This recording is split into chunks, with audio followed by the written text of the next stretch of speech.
साथियों, ये ऐतिहासिक तस्वीर तो आप सभी को ध्यान होगी, जिसमें कि नेतन्याहू ट्रंप को बता रहे थे कि कैसे हम लोग गाजा से पीछे हट सकते हैं, गाजा में गाजा के लोगों की वापसी कैसे करा सकते हैं और अपने बंधकों को वापस ला सकते हैं। दोनों के बीच में सहमति बनती है। नेतन्याहू से ट्रंप सॉरी बुलवाते हैं कतर को। कतर के बहाने सारे मिडिल ईस्ट के जितने भी देश मुस्लिम वर्ल्ड के हैं, उन्हें बुलवा करके एक आम सहमति तक लाते हैं कि इजराइल की फोर्सेस पीछे हटेंगी, गाजा के जो विस्थापित हैं वो वापस आएंगे, बदले में सारे हॉस्टेज आ जाने चाहिए। एक तरीके से ट्रंप के दबाव में आकर के मिडिल ईस्ट के सभी देशों ने हमास को समझाया कि देखो यार, जब ट्रंप इन्वॉल्व हो गए हैं तो कम से कम अब तो इनके हॉस्टेजेस को रिहा कर दो। मतलब सोचने वाली बात यह है कि हमास ने इतने नुकसान के बावजूद, हजारों की संख्या में अब तक गाजा के अंदर लोग मारे जा चुके हैं, हजारों की संख्या में बच्चे मारे जा चुके हैं, इसके बावजूद भी सारी दुनिया की ताकतवर राष्ट्र हर संभव प्रयास कर पाए लेकिन हॉस्टेजेस नहीं छुड़वा पाए। फाइनली ट्रंप और पूरे मिडिल ईस्ट के देश, जिसमें एक यूनानिमसली, चाहे सऊदी हो, चाहे फिर ईरान हो, फिर चाहे कतर हो, चाहे इजिप्ट हो, चाहे टर्की हो, पाकिस्तान हो, सब मिलकर के एक साथ जब जाकर समझाए, तब जाकर कहीं 48 लोगों की रिहाई की बात निकल कर आई है।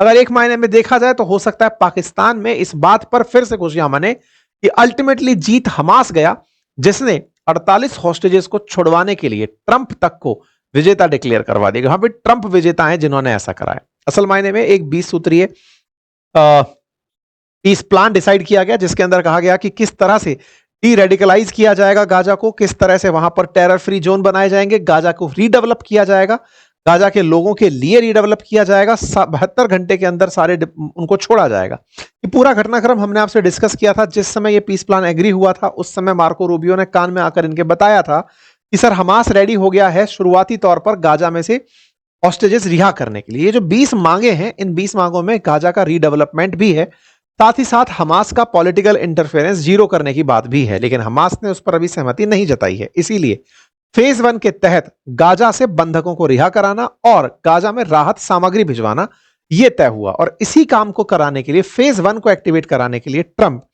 फिलहाल मिडिल ईस्ट की यात्रा पर आए हैं कि इनके आने के बाद हमास कहीं पलट ना जाए कि नहीं साहब, हम अब रिहा नहीं करेंगे। इतना पीयर प्रेशर क्रिएट कर दिया जाएगा हमास पर सब तरफ से, क्योंकि 20 देश इकट्ठे हो रहे हैं जो अपनी तरफ से हर संभव प्रयास कर चुके थे, लेकिन अब सबका दबाव अगर रहेगा तो फाइनली मानना पड़ेगा। ऐसे में हॉस्टेजेस का रिलीज मंडे के दिन होना है, यानी कि कल के दिन होना है। और कल कहां से होगा, लेकिन अभी तक यह डिक्लेयर नहीं हुआ है।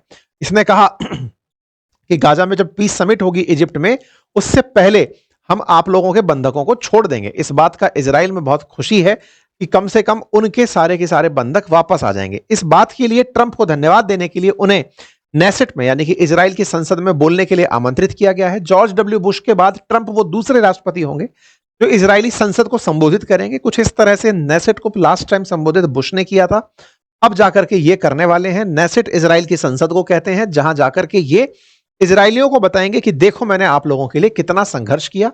इजराइल के अंदर लोग इन्हें बहुत ज्यादा पीस प्रेसिडेंट की तरह ट्रीट कर रहे हैं कि आपने वाकई में हमारे बंधकों को रिहा करने में महत्वपूर्ण भूमिका निभाई है। आपका ये पूरे कार्यक्रम का लिस्ट जारी होता है कि आप कितने बजे पहुंचेंगे। रात 2:20 पर प्रेसिडेंट अराइव इन तेल अवीव, इजराइल पहुंचेंगे। फिर हॉस्टेजेस की फैमिली से आज सुबह 3:45 बजे मिलेंगे। 4 बजे आज सुबह प्रेसिडेंट अपना रिमार्क डिलीवर करेंगे नेसेट में, यानी कि कल सुबह 4 बजे इजरायली संसद को आप संबोधित करेंगे। उसके बाद आप इजराइल से निकलकर सुबह 6 बजे तेल अवीव के लिए पहुंचेंगे, इजिप्ट पहुंचेंगे। इजिप्ट के अंदर आप पहुंच करके वहां के प्रेसिडेंट जो है इनका स्वागत करेंगे, उनसे मुलाकात होगी। प्रेसिडेंट पार्टिसिपेट करेंगे मिडिल ईस्ट की पीस सेरेमनी के अंदर। 10 बजे प्रेसिडेंट यहां से निकल जाएंगे और वापस अपने देश पहुंच जाएंगे। यानी इतने शॉर्ट रूट पे आप निकल रहे हैं। सुबह 3 बज मतलब आज शाम 3:30 पर निकले हैं, निकल करके पहुंचेंगे इजराइल। इजराइल में रात को संबोधन होगा। सुबह कल इजराइल के बाद इजिप्ट पहुंचेंगे, पड़ोस में ही है, वहां जाकर के पीस डील पर साइन करेंगे और फिर वापस निकलकर अमेरिका पहुंच जाएंगे। ये सारा शॉर्ट ड्यूरेशन में जो काम होगा, इसमें इजरायली बंधकों की रिहाई सबसे ऊपर मानी जा रही है। इस देश मतलब, लेकिन जानकारों का कहना यह है कि ट्रंप ये पूरा खेल करके कल जिन मुस्लिम देशों को बुलाएंगे, हो सकता है उनसे लास्ट टाइम पर अब्राहम अकॉर्ड पर साइन करवा लें, यानी कि तुम लोग इजराइल को मान्यता दो कि तुम इजराइल को एज ए कंट्री मानते हो। कल देखना होगा किस तरह की चीजें होती हैं। हमास की तरफ से अभी कोई प्रतिक्रिया नहीं आई है। यह कहा जरूर गया है कि कल वो हॉस्टेजेस को रिहा कर देगा, चूंकि 20 ही जिंदा बचे हैं 48 में से, तो ये अपने आप में बड़ा दिक्कत है कि अब कौन क्या होगा। देखा जा रहा है इजराइल के अंदर उन तैयारियों को किया जा रहा है। फिलहाल के लिए अमेरिका इसे बहुत खुशी के रूप में देख रहा है कि हमारे प्रयासों से फाइनली इजराइल के लोग वापस आ रहे हैं। अपने प्रयासों को अमेरिका बहुत बढ़ा चढ़ाकर दिखा रहा है। व्हाइट हाउस ने पूरी तरह से कार्यक्रम जारी किया है। देखिए ट्रंप क्या करवाने जा रहे हैं। लेकिन हमास की तरफ से अगर देखा जाए तो हमास ये मानता है कि उसने बंधक ना बनाए होते तो आज अमेरिकी राष्ट्रपति चलकर ना आते।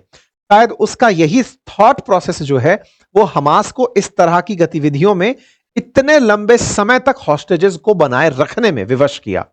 अगर वो इन बंधकों को ना बनाए रखा होता तो शायद उसे इतना ह्यूमैनिटेरियन असिस्टेंस, गाजा के रीडेवलपमेंट के नाम का अश्योरेंस, सारे मिडिल ईस्ट देशों का गाजा पर अफेक्शन ना आता। क्योंकि नेतन्याहू तो लगातार यही कह रहे थे कि गाजा को समाप्ति कर देंगे। उनकी थॉट में तो वेस्ट बैंक और गाजा होने ही नहीं चाहिए थे। लेकिन जिस तरह से वो लास्ट तक प्रेशर क्रिएट करने में कामयाब रहे, हमास इसे संभवतया अपनी जीत के रूप में ही मनाए। हो सकता है कुछ दिनों के अंदर ये खबरें आपको पाकिस्तान या फिर हमास की तरफ से ही देखने को मिले कि देखा हमने कितने सारे देशों को झुका दिया। अगर हम इजरायलियों को ना पकड़ के रखते तो आज इजराइल के द्वारा हमारे रीडेवलपमेंट को टारगेट ना बनाया जाता। आज गाजा के रीडेवलपमेंट के लिए लगभग 52 से 54 बिलियन डॉलर की अब एक्सपेक्टेशन है। इतना पैसा खर्च होगा तब जाके गाजा पुनः निर्मित होगा और उसके लिए ये सब लोग तैयार होंगे। तो ये अपने आप में बड़ी बात है। अमेरिका इस बात पे खुशी मना रहा है। अमेरिका की तरफ से यह कहा गया है कि हमारी जो फोर्सेस वहां जाएंगी, उन फोर्सेस में अमेरिकी फोर्सेस वहां जाएंगी। ऑलरेडी सेंटकॉम का कमांड है वहां पर। सेंटकॉम के कुछ सैनिक इस समय इजराइल के साथ साथ गाजा में पीस प्लान को ऑब्जर्व कर रहे हैं। क्योंकि असल मायने में हुआ क्या ना कि अमेरिका ने एक विटकॉफ नाम का व्यक्ति जो व्यापारी था उसे इन देशों के बीच में मध्यस्थता के लिए उपलब्ध कराया था। विटकॉफ ने मिडिल ईस्ट के जो गल्फ नेशंस हैं साथ ही साथ इजराइल के बीच में मध्यस्थता कराई थी। विटकॉफ एक व्यापारी आदमी है। उनके साथ में उपलब्ध थे अमेरिका में ट्रंप के जो दामाद हैं, इवांका ट्रंप के जो पति हैं वो, और वो दोनों लोग मिलकर के इस पूरे काम को कराए थे। जैरेड कुशनर नाम है उनका। तो असल मायने में अमेरिकी सरकार ने जैरेड कुशनर और विटकॉफ की मध्यस्थता से इस डील को क्रैक किया है। अमेरिका पूरी तरफ इस बात को ऐसे ही बता रहा है। ये जैरेड है और यहां पर आप इन्हें बैठकर देख सकते हैं विटकॉफ के साथ में। इन दोनों ने ही इस काम को कराया था। जैरेड कुशनर नाम है इनका, इवांका ट्रंप के पति हैं ये। अमेरिका में बार बार इनका नाम बहुत तेजी से प्रमोट किया जा रहा है कि इनके दिमाग के चलते आज ये पीस डील होने जा रही है। विटकॉफ के दिमाग के चलते ये डील होने जा रही है। क्योंकि विटकॉफ ने मिडिल ईस्ट के देशों से बातचीत करी, इजराइल से बातचीत करी, बीच का मार्ग अपनाया, किसको क्या चाहिए, कैसे कैसे बातचीत हो, ये सारे काम करवा करके फाइनली ये करवा पाए। अच्छा, अभी ये लोग क्या कर रहे हैं, ये गाजा के अंदर है। ये लोग ऑलरेडी पहुंच चुके हैं। पहले इजराइल आए, फिर गाजा गए और वहां से पूरा देखा। पूरी अमेरिकी सेना की कुछ टुकड़ियां वहां पर हैं, मतलब सेना के कुछ लोग वहां पर हैं। पूरी टीम इजराइल की डिफेंस फोर्सेस के साथ घूम रही है। वहां पर गाजा में कैसे वापसी हो पाए लोगों की, यह सुनिश्चित किया जा रहा है। मतलब इतने दिनों में जो कुछ भी हुआ उस पूरी तैयारी में वापसी जो है वो इजरायली बंधकों की होना सुनिश्चित किया जा रहा है। बदले में 1700 से अधिक जो पैलेस्टीनियंस हैं उनकी वापसी भी सुनिश्चित होगी जो इजराइल ने बंधक बनाए हुए हैं।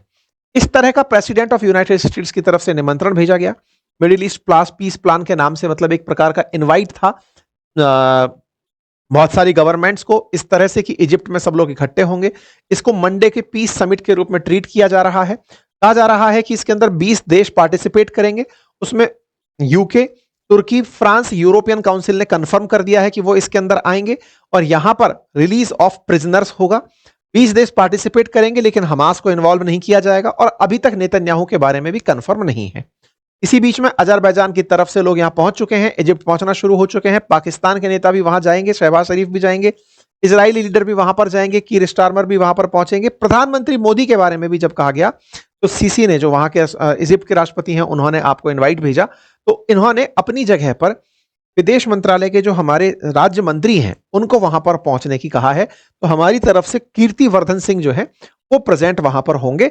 जो ये पीस डील होने वाली है उसमें भारत की तरफ से भारत का प्रतिनिधित्व करेंगे। तो कुल मिलाकर के इस पीस डील को बहुत बढ़ा चढ़ाकर दिखाया जा रहा है। एक तरह से ये वो प्रेशर टैक्टिक अपनाई जा रही है ताकि पूरी दुनिया इस बात पर सहमत हो कि इजराइल को हमने शांति के लिए मना लिया है और इजराइल मान गया है अमेरिकी दबाव को।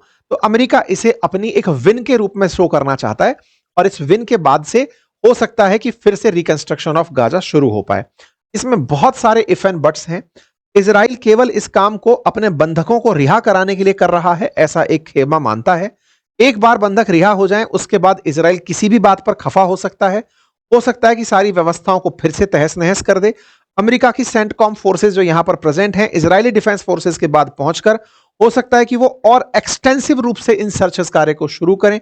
हो सकता है कि वो सारी टनल्स को बहुत अच्छे से तलाशें हमास के बाहर निकालने के लिए, क्योंकि 20 सूत्रीय मांगों में से 7 मांगी हैं, बाकी मानी नहीं गई हैं। ऐसे में उनका एग्जिस्टेंस क्या होगा, ये सब अपने आप में एक बड़ा सवाल बना हुआ है। तो इजराइल ने अपनी तरफ से सारी तैयारियां कर ली हैं, तैयारियां जारी हैं। हमास ने भी अपनी तरफ से सारी प्रिपरेशन कर ली है। बहुत सारे लोग अब लौट लौट के घर गाजा में पहुंच रहे हैं। गाजा के लोगों का इस तरह से वीडियो बाहर आ रहा है कि लोग घरों में आकर के अपने घरों पर आकर के चिपक चिपक कर रो रहे हैं। कुछ बच्चे लौटते हुए दिखाई दे रहे हैं, परिवारजन लौटते हुए दिखाई दे रहे हैं, और ह्यूमैनिटेरियन असिस्टेंस जो है वो राफा बॉर्डर से इजराइल ने अंदर जाने की परमिशन दे दी है। तो ट्रकों में इस तरह से अब ह्यूमैनिटेरियन असिस्टेंस भर भर करके अब गाजा के लिए जाना शुरू हो चुकी है। गाजा में ये सब पहुंचेंगे। 52 बिलियन के आसपास धन की रिक्वायरमेंट होगी, यूएन ऑफिशियल्स का ऐसा मानना है, उसको रिकंस्ट्रक्ट करने के लिए। देखते हैं, होप फॉर दी बेस्ट। कल ये शांति प्लान लागू हो, इजरायली हॉस्टेज मुक्त हो और दुनिया में एक युद्ध समाप्त हो। टेक्निकली अगर ये काम कराने में ट्रंप कामयाब होते हैं तो सही मायने में वो अपने आप को कुछ समय के लिए तो पीस प्रेसिडेंट कहलवा पाएंगे, लेकिन ये कुछ समय बोल करके मैं आपके दिमाग में संदेह भर रहा हूं। हालांकि कुछ लोगों का कहना है कि ट्रंप को इजिप्ट नहीं जाना चाहिए, उनको खतरा हो सकता है, लेकिन अमेरिकी सुरक्षा एजेंसियों ने इसको कंसिडर किया होगा। फिलहाल के लिए इतना ही। जानकारी पसंद आई हो तो साथियों से अवश्य साझा करें। चैनल पर नए हैं तो सब्सक्राइब कर लें। हमारी नई पुस्तक, हमारे कोर्सेज, हमारे रिकॉर्डेड बैचेस आप एक्सेस कर सकते हैं अपनी पाठशाला एप्लीकेशन से। Thank you so much.